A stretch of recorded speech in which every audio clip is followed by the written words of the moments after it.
ప్రధానమంత్రి శ్రీ నరేంద్ర భాయ్ మోదీ గారి 75వ జన్మదిన సందర్భంగా ఎయిర్పోర్ట్ అథారిటీ ఆఫ్ ఇండియా మన విజయవాడ విమానాశ్రయం గన్నవరం విమానాశ్రయంలో ఇవాళ ఈ సేవా కార్యక్రమాలు ఏర్పాటు చేయడం, రక్తదానం, అలాగే చెట్లు నాటే కార్యక్రమం, ఇలాంటి సేవా కార్యక్రమాలు చేపట్టడం చాలా ముదావహం. ఈ కార్యక్రమంలో పాల్గొంటున్న ఎయిర్పోర్ట్ అథారిటీ స్థానిక డైరెక్టర్ మరియు సిబ్బందిని, ఆ రక్తదానంలో పాల్గొంటున్న వాళ్ళందరినీ కూడా నేను హృదయపూర్వకంగా అభినందిస్తున్నాను. అదృష్టవశాత్తు తెలుగు వ్యక్తే యువకుడైన శ్రీ రామ్మోహన్ నాయుడు కేంద్రంలో మంత్రిగా ఉన్నాడు.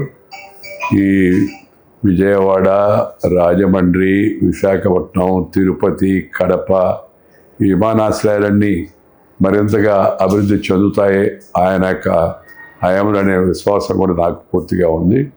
ఈ సందర్భంగా ఎయిర్పోర్ట్లో ఈ సేవా కార్యక్రమాన్ని చూడడం చాలా సంతోషం. ప్రజలందరికీ నేను ఈ సందర్భంగా ప్రధానమంత్రి గారి జన్మదిన సందర్భంగా శుభాకాంక్షలు అందజేస్తున్నాను. సహజంగా నేను రాజకీయాల్లో లేను కాబట్టి వీటన్నిటిలో పెద్దగా నేను పాల్గొను. కానీ 75వ జన్మదినం అనేది ఒక ప్రముఖమైనది, విశేషమైంది మన శాస్త్రాల ప్రకారం కూడా. అందుకని ఆ కార్యక్రమం ఇవాళ చేపట్టడం, నేను యాదృచ్ఛికంగా దాన్ని పాల్గొనే అవకాశం కల్పించడం చాలా సంతోషం. ప్రధానమంత్రి గారు మోడీ గారు ప్రధానమంత్రి అయిన తర్వాత ప్రపంచ పటంలో భారతదేశం ఒక ప్రముఖమైన స్థానాన్ని సంపాదించింది. India is being heard, India is being recognised, India is being respected. ఒకప్పుడు ది డెవలపింగ్ కంట్రీ అన్నారు. నేను మాటల సందర్భంగా అప్పుడు నేను రాజకీయాల్లో ఉన్నప్పుడు మోడీ అంటే మేకింగ్ ఆఫ్ డెవలప్డ్ ఇండియా అని చెప్పాను. కొంతమంది అభినందించారు, కొంతమంది ఏమో ఇలా నాయుడు గారు ప్రభుత్వంలో ఉన్నారు కాబట్టి, లేకపోతే పార్టీలో ఉన్నారు కాబట్టి అలా అన్నారండి. ఇవాళ అక్షరాల సత్యం అది.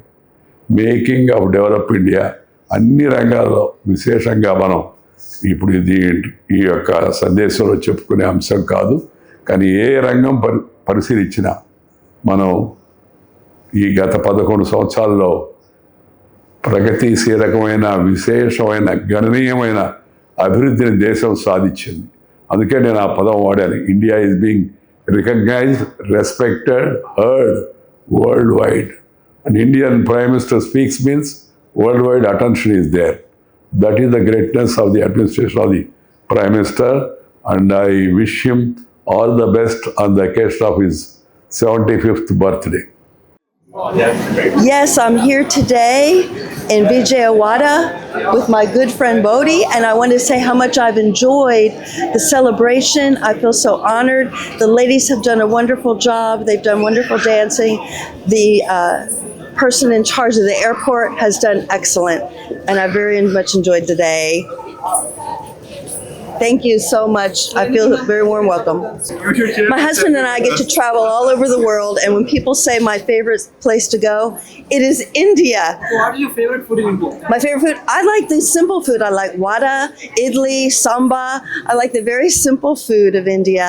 I love the beautiful colors that the women wear and the saris, how they love their families, how they love their country. I've never met anyone from India who doesn't love their country and is so proud of their government that wants the education and the children. How most children I meet know 2 and 3 languages, and everyone is so warm and welcoming. I met a lady on the airplane, and I got to talk with her, and she invited me to her home. I've never met her before, and I really feel like all of you probably would invite me to your home, and we would have dinner together. And honestly, everywhere I go, I love, love, love India. Narendra Modi గారి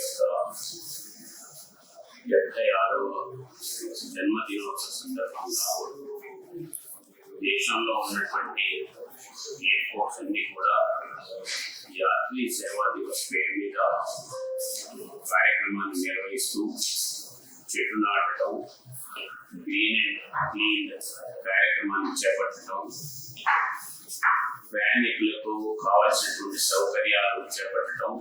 ఈ కార్యక్రమంలో భాగంగా ఈరోజు మా యొక్క అమ్మ పేరు పైన ఒక చెట్టు నాటేటువంటి అవకాశం నాకు దొరికింది.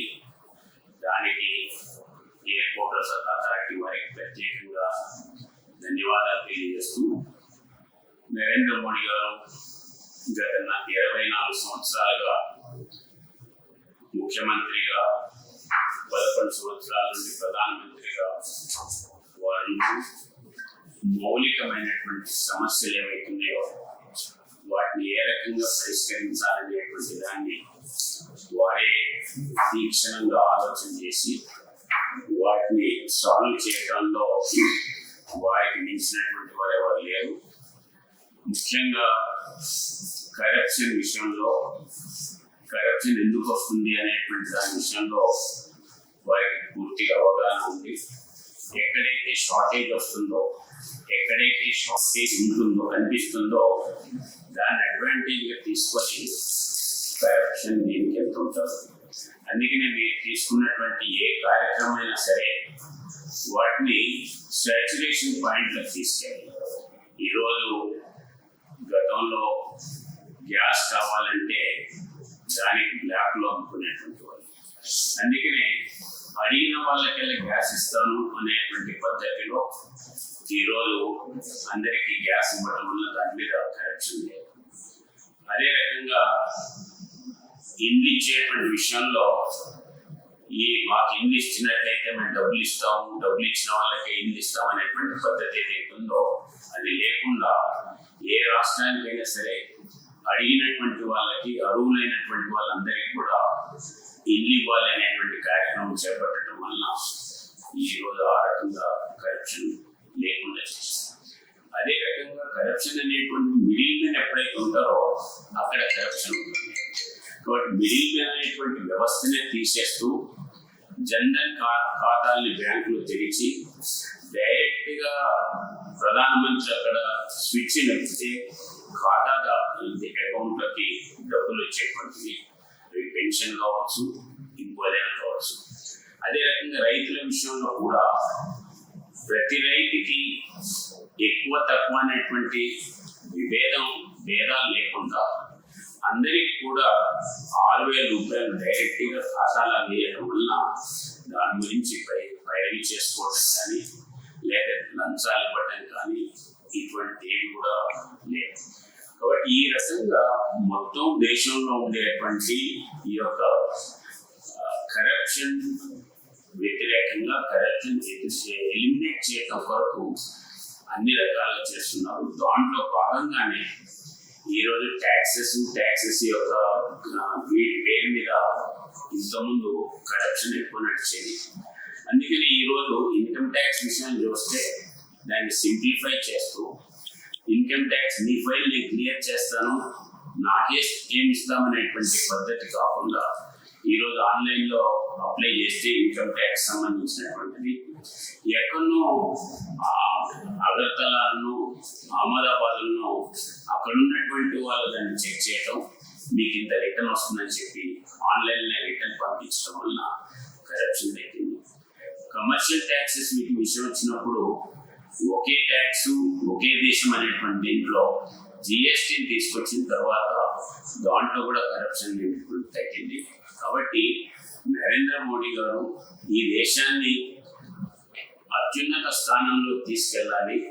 21వ శతాబ్దంలో ప్రపంచం మొత్తం కూడా భారతదేశం 21వ శతాబ్దాన్ని అనేటువంటి దీంట్లో తీసుకెళ్ళటం కొరకు అన్ని రకాలుగా కృషి చేస్తున్నారు. భగవంతుడు వారికి ఆయుష్, ఆరోగ్యాన్ని కల్పించి ఈ దేశాన్ని ముందుకు తీసుకెళ్ళడానికి కావాల్సినటువంటి శక్తిని వారికి ఇవ్వాలని చెప్పి నేను ఈ సందర్భంగా భగవంతుని ప్రార్థిస్తూ వారికి శుభాకాంక్షలు తెలియజేస్తాను. ఈరోజు ఎయిర్పోర్ట్ లో దిగగానే మన గౌరవ ప్రియతమ దేశాన్ని ప్రపంచంలో ముందు పెట్టినటువంటి ప్రధానమంత్రి మోదీ గారి బర్త్డే సందర్భంగా ఈరోజు ఎయిర్పోర్ట్ అథారిటీ వాళ్ళు ఏక్ పేడ్ కే నామ్ అనే పథకం ద్వారా ఒక మొక్కను నాటించడం, అదేవిధంగా ఇక్కడికి వచ్చిన వాళ్ళందరికీ ప్రధానమంత్రి మోదీ గారితో సెల్ఫీ తీసే విధానం, blood drive, I camp, health camp, blood donation, blood drive లో ఇవన్నీ చేస్తున్నందుకు ఎయిర్పోర్ట్ అథారిటీ వారికి గుంటూరు ప్రాంత ప్రజల తరఫున కేంద్ర మంత్రిగా మనస్ఫూర్తిగా ధన్యవాదాలు చెప్తా ఉన్నాను. Thank you. యాత్రి సేవా దివస్ ని సెలబ్రేట్ చేసుకోవడం జరిగింది విజయవాడ ఎయిర్పోర్ట్ లో. ప్యాసింజర్స్ సెంట్రిక్ గా ఈ ఈవెంట్ చేయడం జరిగింది. దీంట్లో ప్యాసింజర్స్ ఫెసిలిటీస్, వేరియస్ ఫెసిలిటీస్ గురించి అవగాహన కల్పించడం జరిగింది. అలాగే ఆనరబుల్ ప్రైమ్ మినిస్టర్ మోడీ గారి 75వ జన్మదినం సందర్భంగా ఈ యాత్రా సేవా దివస్ సందర్భంగా blood donation camp, health checkup camps ఏర్పాటు చేయడం జరిగింది. ప్యాసింజర్స్ నిజంగా చాలా హ్యాపీగా ఫీల్ అయ్యారు. వాళ్ళ ఫీడ్బ్యాక్ కూడా మనకు సోషల్ మీడియాలో వస్తుంది. ఇంకొక అదృష్టం, మాకు కలిగిన అదృష్టం ఏంటంటే ఈరోజు త్రిపుర గవర్నర్ నిరసన రెడ్డి గారు, honourable deputy CM Pawan Kalyan గారు, అలాగే డాక్టర్ కమలసాని చంద్రశేఖర్ గారు, వెంకయ్య నాయుడు గారు ఇదే రోజు మన ఎయిర్పోర్ట్ గుండా ప్రయాణించడం వల్ల వాళ్ళ ద్వారా మొక్కలు నాటించడం. ఈ మొక్కలు నాటడంలో ఒక థీమ్, సపరేట్ థీమ్, ఏక్ పేడ్ మాకే నామ్ అని మన మోడీ గారు మీ మదర్ని తలుచుకుంటూ ఒక మొక్క నాటితే ఆ మొక్క ఏ విధంగా మనకు ఉపయోగపడుతుంది అన్న ఉద్దేశంతో ఒక థీమ్తో చేశారు. దానికి సంబంధించి మన ఈరోజు డిగ్నిటరీస్ ఇక్కడ ట్రీ ప్లాంటేషన్ చేయడం జరిగింది. అలాగే బ్లడ్ డొనేషన్ కూడా చాలా యాక్టివ్గా పార్టిసిపేట్ చేసి బ్లడ్ డొనేషన్ చేయడం జరిగింది రెడ్ క్రాస్ సొసైటీకి. సో ఈ విధంగా ఈరోజు యాత్రా సేవా దివస్ని దిగ్విజయంగా చెప్పుకోవడానికి నేను సంతోషిస్తున్నాను. భారత ఉపరాష్ట్రపతి గారు, మాజీ ఉపరాష్ట్రపతి గారు శ్రీ వెంకయ్య నాయుడు గారు కూడా ఈరోజు ఎయిర్పోర్ట్ గుండా మా ప్రోగ్రాంలో పార్టిసిపేట్ చేసి మేము నిర్వహించిన బ్లడ్ డొనేషన్ క్యాంప్ని ఆయన ఇనాగ్రేషన్ చేశారు. అదేవిధంగా ఈ టాక్సీ డ్రైవర్ల కోసం, క్యాబ్ డ్రైవర్స్ కోసం మరియు ఎయిర్లైన్స్ యొక్క డ్రైవర్స్ కోసం, వీళ్ళందరి కోసం ఒక ఫ్రీ ఐ చెకప్ను నిర్వహించాం. అదేవిధంగా బేసిక్ హెల్త్ చెకప్ను కూడా డిపార్చర్లో సెక్యూర్డ్ హోల్డ్ ఏరియాలో ప్యాసింజర్స్ కోసం దీన్ని నిర్వహించాం. అందరూ చాలా మంది ఈ హెల్త్ చెకప్ని యూటిలైజ్ చేసుకుని వాళ్ళ హెల్త్ని చెకప్ చేసుకున్నారు చాలా ప్యాసింజర్స్. అదేవిధంగా 100 మంది స్కూల్ చిల్డ్రన్స్ని, 10వ తరగతి విద్యార్థులని జిల్లా పరిషత్ హై స్కూల్ గన్నవరం నుండి వాళ్ళు ఇక్కడికి ఆహ్వానించాము. వాళ్ళంతా ఈ ఎయిర్పోర్ట్ యొక్క ఫెమిలరైజ్డ్ విజిట్ అంటాము. ఎయిర్పోర్ట్ ఎలా ఉంటుంది, ఎలా జరుగుతుంది, ఎలా ఫ్లైట్స్ ఎలా జరుగుతాయి అనే ఇంటరాక్షన్ సెషన్లో వాళ్ళందరినీ తీసుకుని ఎయిర్పోర్ట్ అంతా చూపించి వాళ్ళకి ఒక అవకాశాన్ని, ఎయిర్పోర్ట్లో ఒక అవకాశాన్ని, ఎయిర్పోర్ట్ చూసే అవకాశాన్ని కల్పించాము. అదేవిధంగా ప్యాసింజర్స్ యొక్క ఈ ప్రయాణికుల యొక్క అరైవల్లోన, డిపార్చర్లోన ఫోక్ డ్యాన్స్ను ఆర్గనైజేషన్ చేశాము. తర్వాత ప్యాసింజర్స్ యొక్క ఫీడ్బ్యాక్, అంటే మన ఎయిర్పోర్ట్ గురించి, విజయవాడ ఎయిర్పోర్ట్ గురించి ఎలా ఉంటుంది, ఎలా ఫెసిలిటీస్ ఉంటాయని దీని మీద ఫీడ్బ్యాక్ని తీసుకున్నాము. మరియు చిన్నపిల్లలకు 3 ఏళ్ళ నుండి 10 ఏళ్ళ వరకు ఉన్న పిల్లలకి డ్రాయింగ్ కాంపిటీషన్ని ఫ్యాక్టరీ అటాచ్మెంట్ అనే సబ్జెక్ట్ మీద ఈ కలరింగ్ని, తర్వాత డ్రాయింగ్ కాంపిటీషన్ కూడా నిర్వహించాము. ఈ విధంగా ఈరోజు ఈ యాత్రీ సేవా దివస్ని ఎయిర్పోర్ట్ అథారిటీ తరఫున, ఎయిర్పోర్ట్ అథారిటీ ఆఫ్ ఇండియా తరఫున విజయవాడ విమానాశ్రయం వీటన్నిటిని ప్రోగ్రామ్ని కండక్ట్ చేస్తాం. ఈరోజు యాత్రీ సేవా దివస్ని, అంటే ప్యాసింజర్ సర్వీస్ డేగా 17/9/2025 ఈ రోజున సెలబ్రేట్ చేసినారు. ఈ సెలబ్రేషన్ అకేషన్లో వేరియస్ యాక్టివిటీస్ని విజయవాడ ఎయిర్పోర్ట్లో నిర్వహించారు. అందులో ముఖ్యంగా ఈ కింద నేను చదివిన ఈ యాక్టివిటీస్ని మీరు చూడొచ్చు. ప్యాసింజర్స్ వచ్చిన వాళ్ళందరికీ తిలక్తో, అంటే కుంకుమతో స్వాగతించాము. తర్వాత ట్రీ ప్లాంటేషన్, మొక్కలు నాటే కార్యక్రమంలో Shri K Pawan Kalyan garu, honourable deputy chief minister of Andhra Pradesh, Shri N Indrasena Reddy garu, honourable governor of Tripura, doctor Pemmasani Chandrasekhar garu, minister of state for communications, government of India, మరియు శ్రీ మాధవ్, ఆంధ్రప్రదేశ్ బీజేపీ ప్రెసిడెంట్ గారు, వీళ్ళంతా ఈరోజు ఈ కార్యక్రమంలో భాగంగా విజయవాడ ఎయిర్పోర్ట్లో ఈ మొక్కలు నాటే కార్యక్రమాన్ని గత 20 సంవత్సరాలుగా దంత సమస్యలతో పాటు దవడ మరియు ముఖ సంబంధ సమస్యలకు చక్కని చికిత్సలు అందిస్తున్న శ్రీ రామకృష్ణ దంత వైద్యశాల, నరసింహారావుపేట, ఏలూరు. ఎమర్జెన్సీస్ లో వాడే ఆక్సిజన్ కాన్సంట్రేటర్లతో పాటు air purifier, UV light steriliser, ULV fogger వంటి పరికరాల ద్వారా పరిశుభ్రమైన వాతావరణంలో చికిత్స అందించబడుచున్నది. ఆర్వీజీ ద్వారా అతి తక్కువ రేడియేషన్ ఉపయోగించి దంత వ్యాధి నిర్ధారణ మరియు రూట్ కెనాల్ వైద్యం చేయబడుచున్నది. డెంటల్ లేజర్ ద్వారా కుట్లు లేకుండా సర్జరీలు, ఇంప్లాంట్స్ కిట్స్ ద్వారా పళ్ళు లేని వారికి ఫిక్స్డ్ దంతాలు, రూట్ కెనాల్ చికిత్సలకు ఎండో మోటార్ వంటి ఆధునిక పరికరాలు కలిగిన నమ్మకమైన డెంటల్ క్లినిక్. అత్యంత ప్రామాణికమైన ఆటోక్లావింగ్ పద్ధతిలో శుభ్రపరిచిన ఇన్స్ట్రుమెంట్స్ వాడడం మా ప్రత్యేకత. దంత సమస్యలకు చికిత్సతో పాటు విరిగిన దవడ మరియు ముఖ ఎముకలకు చికిత్స, ఎత్తు మరియు వంకర దవడలకు కాస్మెటిక్ సర్జరీ, యాక్సిలోఫేషియల్ వంటి చికిత్సలకు చిరునామా శ్రీ రామకృష్ణ దంత వైద్యశాల, వేములపల్లి రెసిడెన్సీ